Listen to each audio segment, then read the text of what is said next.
Hey badass, welcome to the next video on the JavaScript tutorial for beginners. In this video we'll just see how we can install Visual Studio Code so that we can start developing your JavaScript projects. So the first thing you're going to do is open your browser and type in download Visual Studio Code for Mac. The website is code.visualstudiocode.com, so it's literally the first one. So you click on that and then it gives you the option for Windows, for Linux, or for Mac. So I'm Mac, so I click Mac, and then at the top right you click download. It should be very quick, literally less than 15 to 20 seconds. And then you open it.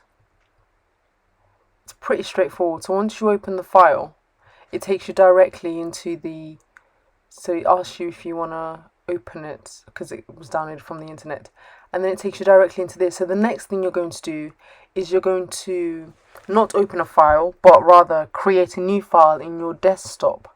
So we're going to call this file badass, because keeping in the theme of being a computational badass, you know. Now we're going to drag this file into the Visual Studio Code.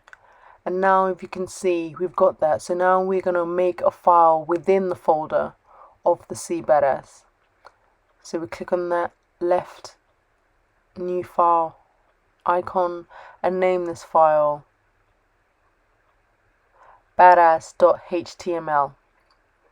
This then makes the file a HTML file, which is much easier to work with.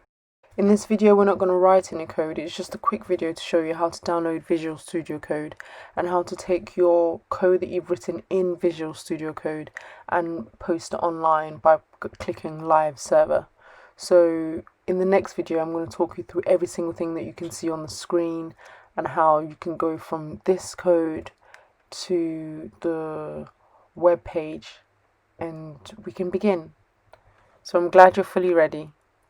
Please don't forget to like and subscribe and stay dedicated. I'll see you in the next one.